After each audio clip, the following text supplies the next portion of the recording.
Hello అండి. ఈరోజైతే నేను రైస్ కుక్కర్‌లో చికెన్ బిర్యానీ అయితే వండానండి. చికెన్ బిర్యానీ ఎలా వస్తుందో ఏమో అనుకోని ఫస్ట్ టైం చేశానండి. చాలా అంటే చాలా టేస్టీగా, కమ్మగా వచ్చిందండి. నేనైతే పర్ఫెక్ట్‌గా వస్తుందో రాదో అనుకున్నాను. రైస్ కుక్కర్‌లో చేయడం ఫస్ట్ టైం అండి. చాలా బాగొచ్చింది. పొడి పొడిగా రైస్ బాగొచ్చిందండి. మీరు కావాలంటే ఒకసారి ట్రై చేయండి రైస్ కుక్కర్‌లో. ఫాస్ట్‌గా అయిపోతుందండి. బ్యాచిలర్స్‌కి అయితే ఇంకా మంచిగా ఉపయోగపడుతుందండి ఈ టెక్నిక్. రైస్ కుక్కర్‌లో అయితే ట్రై చేయండి. బ్యాచిలర్స్ కూడా చాలా అయితే చాలా బాగుంటుందండి. అందుకేం లేదండి, ఒక పెనంలో బిర్యానీకి మనము ఫస్ట్ ప్రాసెస్ అంతా చేసుకుంటాం కదండి. ఆయిల్ వేసుకొని, బిర్యానీ దినుసులు వేసుకొని, టమోటా, ఆనియన్స్, చికెన్ అన్నీ వేసుకొని, అల్లం వెల్లుల్లి పేస్టు, కారపొడి, ధనియాల పొడి, కొత్తిమీర, పుదీనా అన్నీ వేసుకొని వేయించుకున్నానండి.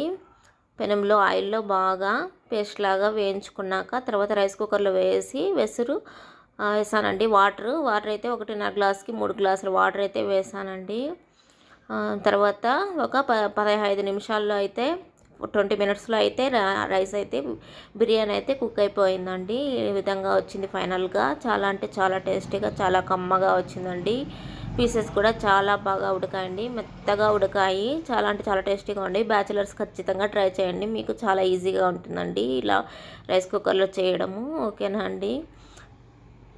ఓకే అండి. చాలా అంటే చాలా బాగుందండి. టేస్ట్ అయితే మాత్రము చాలా ఎలా వస్తుందో ఏమో అనుకున్నాను. బాగా వచ్చిందండి. అన్నం కూడా పొడి పొడిగా ఉడికిందండి, వచ్చింది. మీరు కూడా ట్రై చేయండి. ఇంతకీ మీలో ఎంతమంది రైస్ కుక్కర్లో బిర్యానీ చేస్తారండి? ఒకసారి కామెంట్ చేయండి ఎంతమంది చేస్తారో. ఓకేనా అండి? నేనైతే దీనిలోకి రైతా చేశానండి, పెరుగు పచ్చడి. ఈరోజు సండే కదండి, మీ ఇంట్లో స్పెషల్ ఏం చేసుకున్నారండి? కామెంట్ చేయండి. ఓకేనా అండి?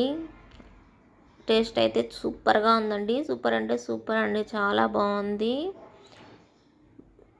మీలో ఎంతమందికి రైస్ కుక్కర్లో చేయడమో తెలుసా అండి?